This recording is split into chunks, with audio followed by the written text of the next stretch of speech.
Salut à tous, j'espère que vous allez bien et on voit bien qu'actuellement il y a pas mal de news qui se passent côté WWE. En l'espace d'une semaine, on a vraiment eu plein de choses qui sont arrivées dont on va parler là tout de suite. On va faire un petit récap des news qu'il y a, j'espère qu'il n'y en aura pas encore d'ici la fin de la semaine. D'ailleurs ce samedi c'est Saturday Night Main Event. Dites-moi si vous êtes hypé ou non, en tout cas il n'y aura pas de preview de SNME, j'ai pas le temps tout simplement, j'ai des travaux à remettre pour l'université, donc ça va être un peu compliqué.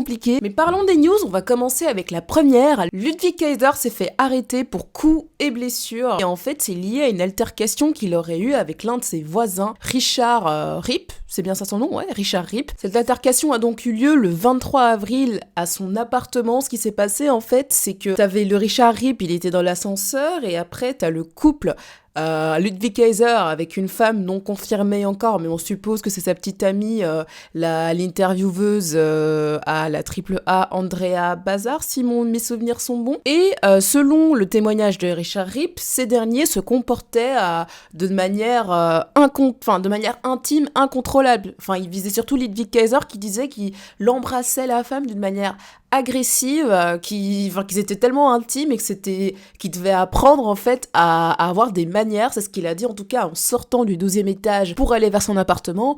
Ludwig Kaiser n'a pas aimé la phrase et l'a donc asséné 2 coups. Et il a aussi menacé derrière. Toute cette histoire, tu te dis waouh, il est à quelques jours de son plus gros match de sa carrière au sein de la WWE. Pour ceux qui ne le savent pas, Ludwig Kaiser c'est El Grande Americano, non pas l'original. L'original c'est Chad Gable. Et du coup, il a son match. Du coup, Mask versus Mask ce 30 mai. Et ça pose en fait des inquiétudes parce qu'à tout moment, le juge peut décider de garder son passeport et peut l'interdire de quitter le territoire américain. Or, la AAA, en général, c'est souvent au Mexique. Donc c'est un peu compliqué à voir ce que les avocats de Ludwig Kaiser vont essayer de faire. Toute cette situation est assez inquiétante et j'espère que la victime va bien. Je veux bien que la remarque, c'est pas la meilleure remarque de la Terre. Le voisin, j'ai envie de te dire, mets-toi un peu de tes affaires.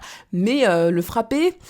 Je suis pas une meuf qui légitime forcément la violence. À voir ce qui va se passer pour Ludwig Kaiser. On ne sait pas encore ce qu'en pense la WWE, même si je suppose que Ludwig Kaiser a dû les mettre au courant. Et à voir si on verra Ludwig Kaiser le 30 mai prochain pour le show Noche de los Grandes.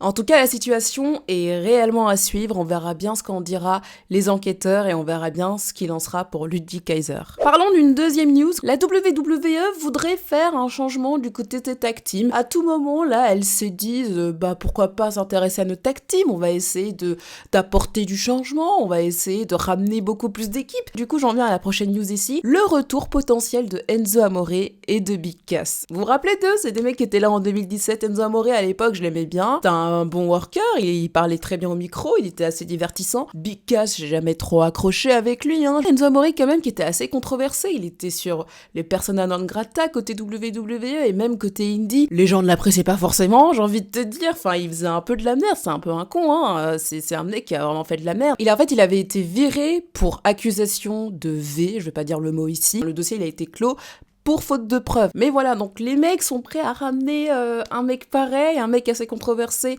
au sein de la compagnie, après qu'ils aient viré tant d'équipes et après que tant d'équipes soient parties. Je pense au New Day, je pense à MCMG, au Wyatt Six. Enfin, c'est assez bizarre, tu vois. Enfin, tu te dis, ok, vous voulez ramener d'anciennes personnes, vous voulez reshake up un peu les tag teams, mais vous avez l'air de vous en foutre, vous avez l'air de vous en battre les couilles, mais d'une manière, mais pourquoi pas, c'est assez ironique. Et en parlant de retour aussi, Baron Corbin fait partie aussi des gens qui peuvent potentiellement revenir au sein de la compagnie. Je me demande pourquoi est-ce que la WWE est intéressée par Baron Corbin. Qu'est-ce qu'il apporte? Je ne sais pas. Enfin, qu'est-ce qu'ils envisagent pour lui? Qu'est-ce qu'ils veulent faire avec lui? De ce que j'ai compris, ils veulent le mettre avec Danhausen. En tout cas, Corbin, moi, c'est un mec, j'ai toujours été fan. Corbin, le Lone Wolf à l'époque à SmackDown, très sympa. À un moment, quand il a raté son cash-in sur Jinder Mahal, je l'ai détesté John Cena, mais d'une manière, les gars. En 2017, fallait pas me parler de Cena, parce qu'à cause de lui, du coup, Corbin n'avait pas remporté le titre WWE.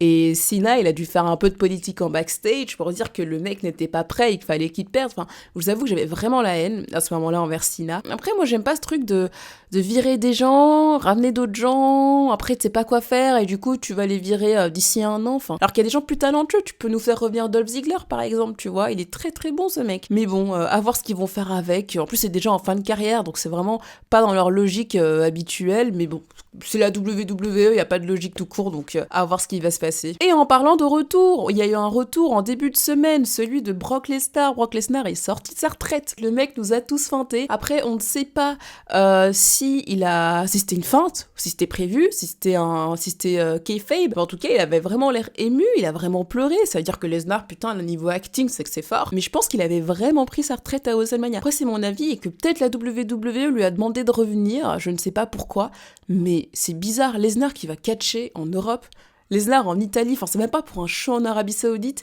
Mais c'est pour l'Europe, enfin, c'est très bizarre cette histoire, on n'a encore aucune news concernant son retour, on ne sait pas pourquoi est-ce qu'il est revenu. Du coup, il est revenu en attaquant Obafemi lors de son entrée, avant son Open Challenge, mais on ne sait pas trop pourquoi il est là. Après, je pense que la WWE s'est dit, bon, je pense que peut-être, je suis pas sûre de cette info, mais à tout moment, ils lui ont fait signer un contrat d'1 an l'année dernière, quand il est revenu à SummerSlam, ils se sont dit, bon...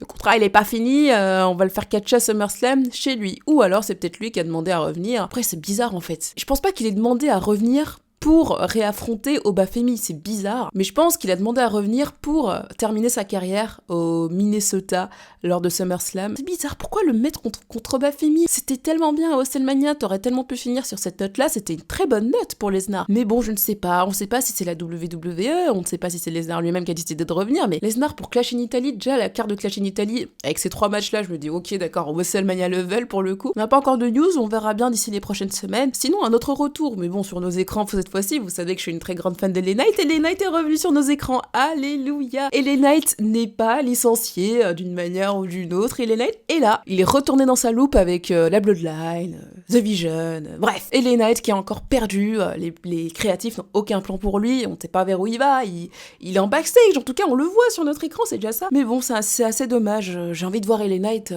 avec un titre de champion du monde d'ici de la fin de l'année, il le faut absolument, il le faut, même si à ce stade-ci, je vous avoue que j'y crois plus, mais ça me rend triste au bout du compte. Terminons avec la dernière news, le retour des live events au sein de la WWE. Les live events ont repris côté États-Unis pour l'été en tout cas. De base en Europe, ils en font toujours quand ils font un tour en Europe, mais ils avaient arrêté ça aux États-Unis car c'est pas assez rentable selon TKO, et c'est vrai que c'est pas assez rentable. Et aussi c'était une manière pour permettre aux superstars de se reposer un peu plus. C'est une cause assez noble, sauf que souci, les superstars qui débarquent au main roster, les nouvelles stars, ou même les superstars en général, n'ont plus l'occasion de s'entraîner, de tester des nouveaux moves en live event ou quoi, en show TV, ils ont pas le temps de faire ça, alors qu'en live event c'est un peu plus fun, tu peux faire un peu ce que tu veux, et donc ça te permettait aussi d'une manière en fait d'habituer ton corps à catcher un peu plus, et peut-être aussi d'une certaine manière éviter les blessures. On remarque actuellement qu'il y a énormément de blessures au sein de la WWE, en même temps ton corps est habitué à catcher une fois par semaine, et encore, parfois une fois par mois souvent. Donc c'est très très bien qu'ils aient ramené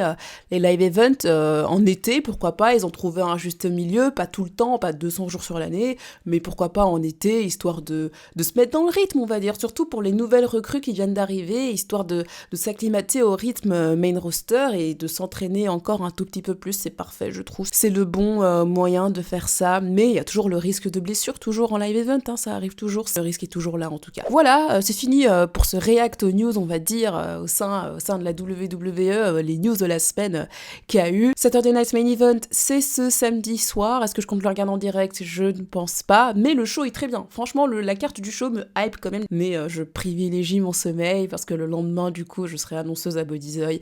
Donc voilà, pour ceux qui l'ont vu passer. On se dit à toutes, et sur ce, on se dit à la prochaine vidéo, ce qui sera certainement la vidéo pronostic de Clash in Italy. Bisous la team, on se dit à la prochaine.